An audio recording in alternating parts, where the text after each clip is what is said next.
Hey everybody, welcome to today's video. So today I'm going over the 2020 electoral map that we know of right now. And to be quite honest, we really don't know what's going on. So what we know is Biden is up with 227 electoral votes, President Trump's 213. So what happened was last night, the electoral map honestly started filling in pretty much how I predicted. Every state except for the state of Arizona was pretty much how I thought it would go. I also thought how Ohio, Iowa, and Florida would be called for President Trump, and I agree with that. And President Trump was leading very big in Georgia, North Carolina, Wisconsin, Michigan, Pennsylvania, and Trump and Biden are running neck and neck in Nevada, and Arizona, Biden was ahead, and Alaska as well. However, overnight, a lot of votes have come in from Biden. Now, both sides are questioning the legitimacy of those votes. Republicans are saying, well, where the hell are these votes coming from? Democrats are saying these are the votes that didn't come in yet. They're legitimate. So, both sides are going at it on what these votes are and where they're coming from.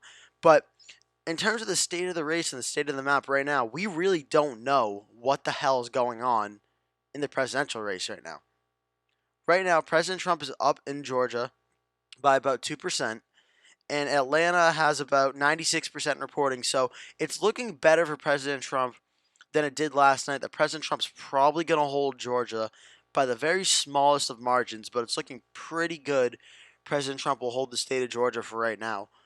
The state of North Carolina, 95% in. Trump's up 50.1 to 48.7. Very, very close. 5% left. But similar to Georgia, Charlotte's pretty much in. Greensboro is pretty much in. Raleigh's 6% left, but that's pretty much in. It's looking like President Trump. Fayetteville's only 91. So Biden has a few votes out there.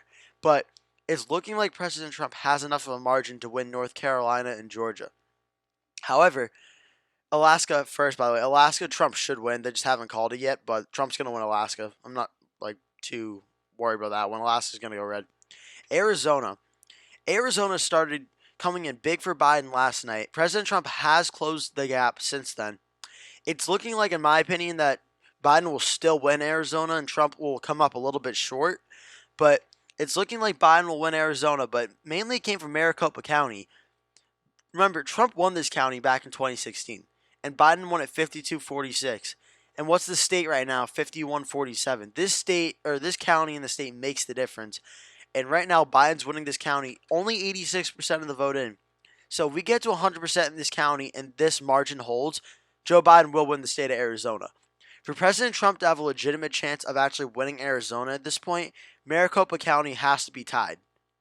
And I don't think I'm overstating it by saying that. It has to be tied for Trump to have a chance to win here. And I really don't see that at this time.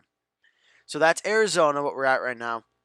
And now we go to Nevada, which to me is a bit of a surprise how close it is right now.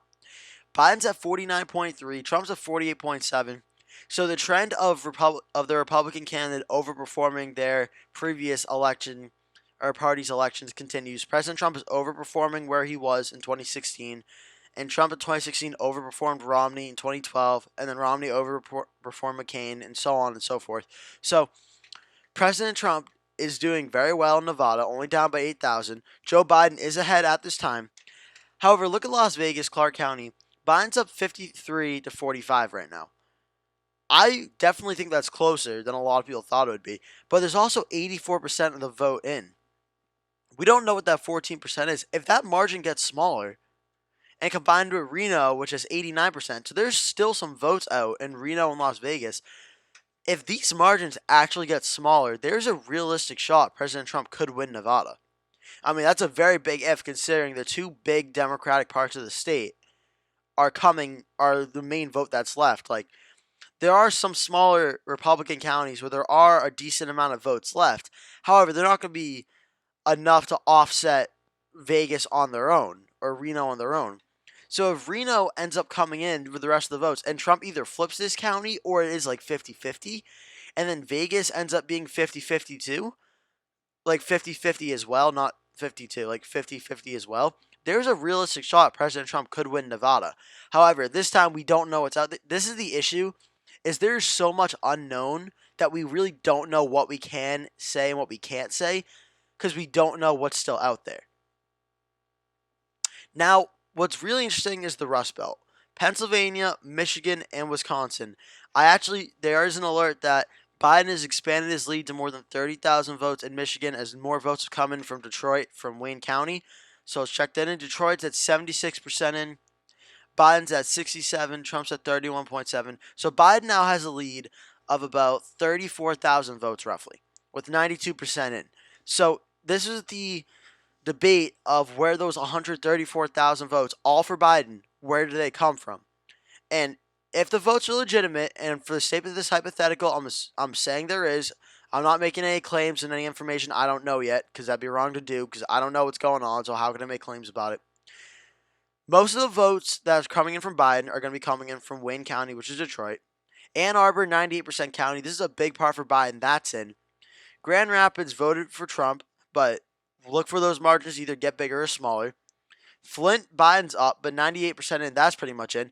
So the big Democratic voting centers for Biden are pretty much in, except for Detroit.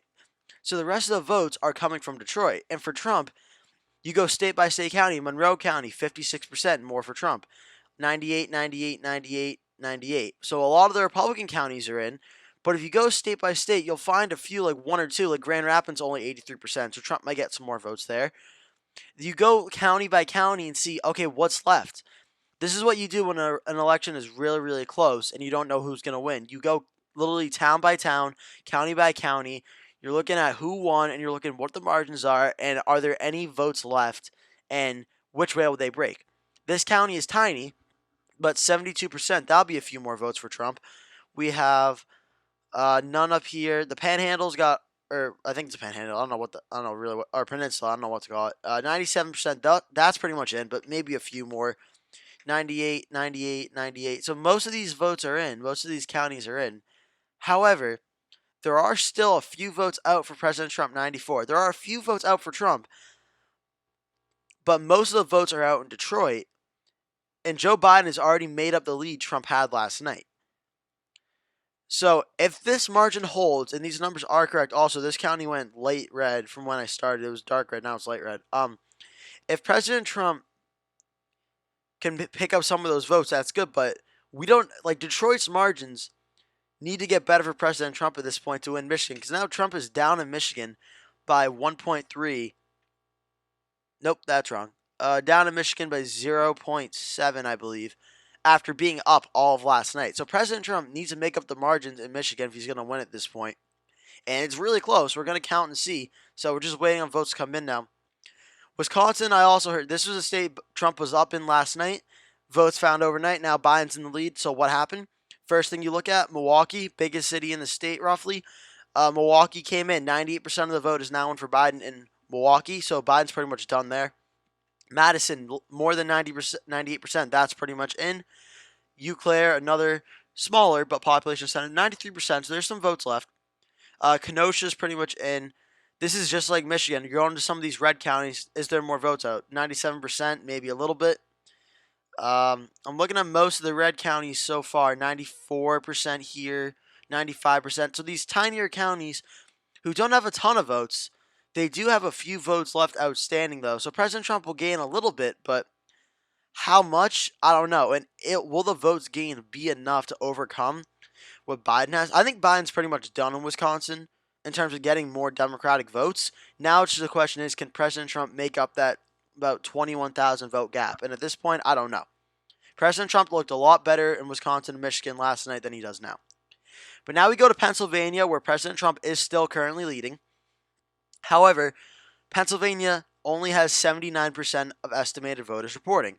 So, and the governor last night said we have an estimated 1 million votes still waiting in Pennsylvania last night. How many of those have come in yet? We don't know. But my first guess is go to Pennsylvania or go to Philadelphia. 61% of the vote is missing in Philadelphia. 61%. That's in. So 39% remaining. 391,000. Trump's up by 500,000 statewide. Biden could at least get about 40% of that vote he has now. So Biden could get up to 600,000 or so. But now the question is, well, what's left statewide? 81% in a suburban bluish county, that could go for Biden. 74, Delaware County, that will go for Biden. So you're going these blue counties at 83%. close, but Biden might add there. Trump might add there. We have to see. Pittsburgh, 70%. That'll add for Biden. We have to see. So now you're going state by state and you're looking at these other places. The good thing for President Trump is Pennsylvania has a few bigger red counties than, say, Wisconsin and Michigan does. So President Trump has some votes out there as well. And President Trump has a substantial lead in Pennsylvania. So with these red counties that are still left and the lead he has now, it might be enough. But we're really just counting votes at this time and just trying to figure out what's going to happen. So right now, if I had to guess what's going on, it's looking like Trump will win North Carolina and Georgia. My guess is Biden would probably hold on to Arizona and Nevada, but we're still counting there. We're waiting on Alaska, but President Trump's going to win Alaska. It's coming down to the 3 Rust Belt states. Of the 3, Pennsylvania looks the best for President Trump right now, with Wisconsin, Michigan, and Pennsylvania all being very, very close. But we're just going to have to count and see. We don't really know what's happening. We're just counting the votes and going to see what happens. Alright, that's going to do it for today's video, guys. Thank you so much for watching. I'll plan to do a breakdown of the Senate and the House elections in a future video. Maybe when all the races are called, I'll do that. The presidential race, I just want to let you know on now because that's what everyone's really thinking about. So that's going to do it for today's video, guys. Thank you so much for watching. Please remember to like and subscribe, and I will see you in the next video.